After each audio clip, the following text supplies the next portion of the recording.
Ni pigo kubwa kwa Arsenal baada ya mabeki Gabriel Magalhaes na Ricardo Calafiori kupata majeraha wakichezea timu ya taifa ya Brazil na Italia mtawalia.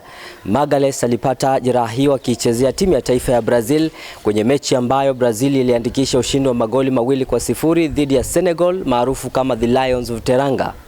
Kwa mujibu wa kocha wa timu ya taifa ya Italia Gennaro Gattuso, Calafiori ameiaga kambi ya taifa la Italia moja kwa moja akirejea Uingereza kufanyiwa ukaguzi na madaktari wa Arsenal jijini London.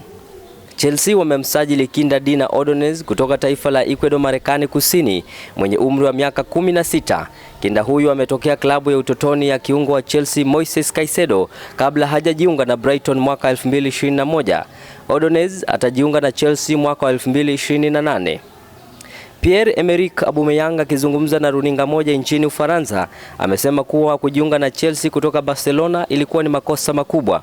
Aubameyang akielezea kuwa alipitia kipindi kigumu kufuatia kuvunjiwa nyumba akiwa jijini Barcelona, na wakati huo Barcelona walitaka kumuuza yeye au Memphis Depay.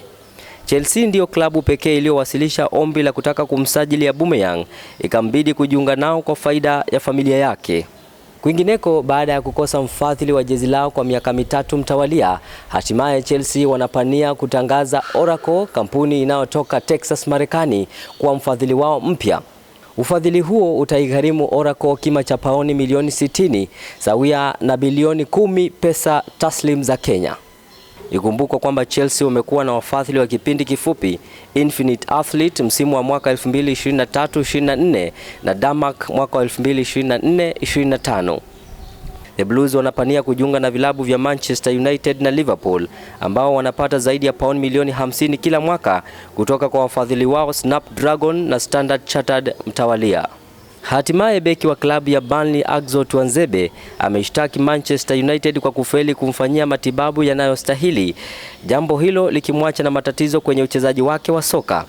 Kumbuka Tuanzebe aliondoka ugani Old Trafford mwaka wa 2023 na kujiunga na Ipswich Town kwa miaka 2, kisha baadaye akajiunga na Burnley mwezi Juni mwaka huu. Na hapo ndipo tunatamatisha makala yetu EPL Mtaani. Jina langu ni Kinda Mkandamizaji Wycliffe Musau. Kwa heri.